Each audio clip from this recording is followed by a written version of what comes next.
શા માટે અચાનક દેશભરના ચર્ચના મોટા ધર્મગુરુઓ, બિશપ્સ, મિશનરી સંગઠનો અને ઈસાઈ નેતાઓ ગૃહમંત્રી અમિત શાહના દરવાજે રજૂઆતો લઈને પહોંચી રહ્યા છે?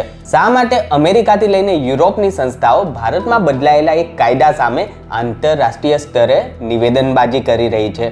શું આ માત્ર કોઈ સામાજિક કે શૈક્ષણિક સંસ્થાની સામાન્ય રજૂઆત છે કે પછી વર્ષોથી વિદેશી નાણાંના જોરે ચાલતા ધર્માંતરણ અને અનિયંત્રિત ફંડિંગ પર તાળું વાગવાનો ડર છે?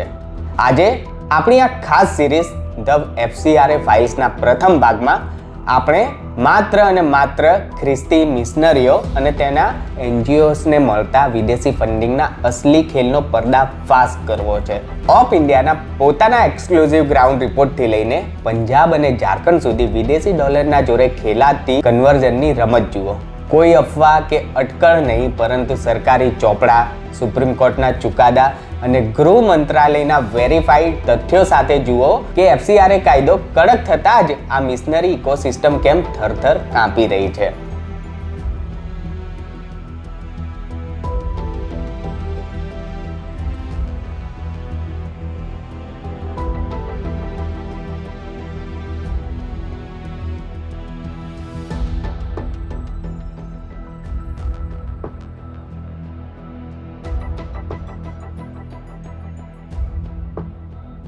આપણે પહેલા એ સમજવું પડશે કે આ FCRA એટલે કે ફોરેન કન્ટ્રીબ્યુશન રેગ્યુલેશન એક્ટ શું છે અને મોદી સરકારના કડક નિર્ણયોથી મિશનરી સંસ્થાઓના પેટમાં તેલ કેમ રેડાયું છે.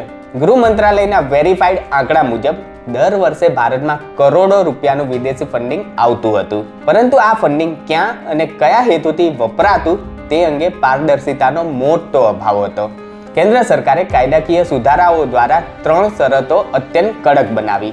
નો સબ ગ્રાન્ટિંગ, કોઈ પણ NGO પોતાને મળેલું વિદેશી ફંડ ત્રીજી કોઈ નાની NGO કે મિશનરી જૂથને ટ્રાન્સફર કરી શકશે નહીં. સેન્ટ્રલાઇઝ એકાઉન્ટ, વિદેશથી નાણાં મેળવતી દરેક સંસ્થાએ દિલ્હી સ્થિત સ્ટેટ બેંક ઓફ ઇન્ડિયાની મુખ્ય શાખામાં જ ખાતું રાખીને તમામ વ્યવહારો પારદર્શક રાખવા પડશે.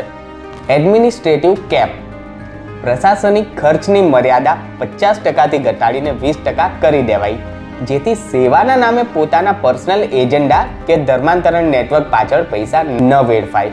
બસ આ જ કાયદો કડક થતાં જ મિશનરી સંગઠનોથી લઈને ચર્ચ સમૂહો ગૃહમંત્રી અમિત શાહ પાસે રજૂઆતો લઈને પહોંચ્યા છે. અહીં પ્રશ્ન એ થાય છે કે જો આ વિદેશી પૈસા માત્ર સાચી સમાજ સેવા, ગરીબોની તબીબી સહાય અને શાળાઓ ચલાવવા માટે જ આવતા હોય તો પછી બેંક એકાઉન્ટમાં પારદર્શિતા આપવાથી કે કાયદાનું પાલન કરવામાં મિશનરીઓને તકલીફ કેમ પડી રહી છે?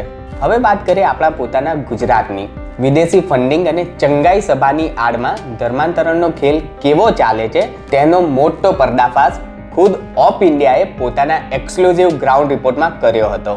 તમને યાદ હશે, ગુજરાતના નડિયાદમાં કલેક્ટર કચેરી પાસે રામ તલાવડી વિસ્તારમાં ચંગાઈ સભાના નામે આખું ધર્માંતરણ રેકેટ ચાલતું હતું.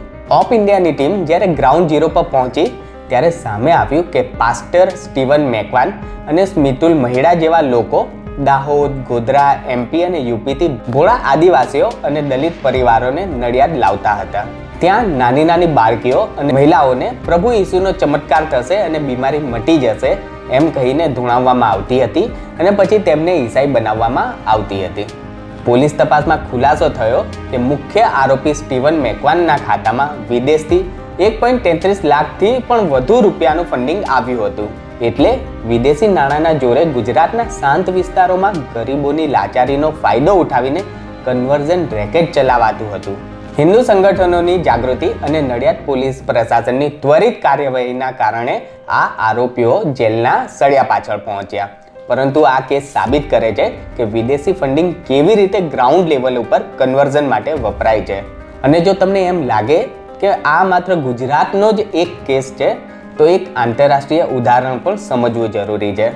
અમેરિકાની ઇવેન્જેલિક સંસ્થા ધ તિમોથી ઇનિશિયેટિવ ખુલ્લા આમ વિશ્વભરમાં ચર્ચ પ્લાન્ટિંગ મૂવમેન્ટ ચલાવવાનો દાવો કરે છે. સંસ્થાના પોતાના જાહેર દસ્તાવેજો અનુસાર ભારત સહિત અનેક દેશોમાં નવા ચર્ચ સ્થાપવાના મિશન પર કામ કરી રહી છે. આ જ કારણ છે કે જ્યારે વિદેશી ફંડિંગની પારદર્શિતા અને તેના ઉપયોગની વાત આવે ત્યારે સરકાર માત્ર કોઈ એક કેસ નહીં પરંતુ સમગ્ર ફંડિંગ ઇકોસિસ્ટમ પર નજર રાખવાની વાત કરે છે. ગુજરાત સિવાય પણ દેશભરમાં આ જ મોડેલ કામ કરી રહ્યું છે. પંજાબનું ચંગાઈ સભા મોડેલ. પંજાબના સરહદી વિસ્તારોમાં પણ ચમત્કારના નામે સામૂહિક ધર્માંતરણ કરાવાય છે, જ્યાં પણ કરોડોનું વિદેશી ફંડિંગ પકડાઈ ચૂક્યું છે.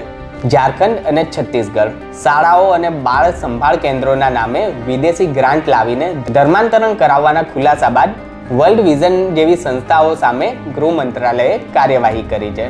સુપ્રીમ કોર્ટે 1977ના પ્રખ્યાત રેવલેન સ્ટેનિસ્લોવ વિરુદ્ધ મધ્યપ્રદેશ રાજ્ય કેસમાં સ્પષ્ટ કહ્યું હતું કે પોતાના ધર્મનો પ્રચાર કરવાનો બંધારણ અધિકાર આપે છે, પણ લાલચ આપીને કે કપટથી ધર્માંતરણ કરવાનો અધિકાર બંધારણ આપતું નથી.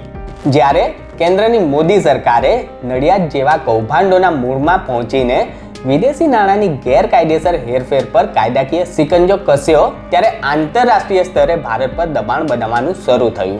અમેરિકાની USCIRF જેવી સંસ્થાઓ ભારતમાં ધાર્મિક સ્વતંત્રતા જોખમમાં છે તેવા બોગસ રિપોર્ટ્સ જાહેર કરવા લાગી.